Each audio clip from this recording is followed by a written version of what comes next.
എന്നെ ആയിരുന്നില്ല പ്രതീക്ഷിച്ചത് അല്ലേ? ഞാൻ ആരെയും കാണാൻ വന്നതല്ല ഈ ആളൊഴിഞ്ഞ വീട്ടിൽ എന്ന് പറഞ്ഞാൽ അത് നോണ പറഞ്ഞ് ഭദ്രയ്ക്ക് ശീലമില്ല. ശ്രമിച്ചാലും ഈ കണ്ണുകൾ അതിന് കൂട്ടു നിൽക്കില്ല. ഇരിക്കിഷ്ട. പ്രതീക്ഷിച്ചത് ഡോക്ടർ അരുണിനെയാണ്. പുള്ളി വന്നു എന്നറിഞ്ഞത് സത്യമല്ല. നിർദോഷമായ ഒരു കള്ളം ഏത് ശാരദ ടീച്ചർക്കും പറയാം. ഇനി ഇവിടെ ഒരു വാടകക്കാരൻ വരില്ല. കാരണം ഞാൻ വാങ്ങിച്ചു. പണം കൊണ്ട് എന്തെല്ലാം വാങ്ങിച്ചു കൂട്ടാല്ലേ. ഒരു പെൺകുട്ടിയുടെ ഹൃദയം ഒഴുകിയെന്ത്.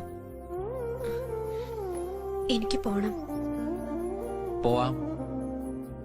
ആദ്യമായി ഇഷ്ടമാണെന്ന് മുഖത്ത് നോക്കി പറഞ്ഞയാൾ വിവാഹം കഴിക്കാൻ സമ്മതമോളിയതും അയാളോടായിരുന്നു. അയാൾ ഇപ്പോഴും അവിടെ തന്നെ നിൽക്കല്ലേ, ഒരു വേദനയായിട്ട്. അങ്ങനെ വേദനയൊന്നുമില്ല. പിന്നെന്തിനാ വന്നു എന്നറിഞ്ഞപ്പോ ഓടിയെത്തിയത്? എനിക്ക് വേണ്ടി കാത്തിരുന്ന് വെറുതെ കാലം കഴിക്കരുന്ന് പറയാൻ. അവസാനമായി കണ്ട ദിവസം അത് പറയാൻ കഴിഞ്ഞിരുന്നില്ല. എനിക്ക് വേണ്ടി കാത്തിരിക്കണ്ടെന്ന് പറയാം, കൂടെ വരാൻ ഞാൻ ഒരുക്കോണെന്ന് പറയാം. അതൊക്കെ ഭദ്രയുടെ ഇഷ്ടം. ഞാൻ കൊണ്ടുവന്ന് മുന്നിൽ നിർത്തി തരാം ആളിനെ.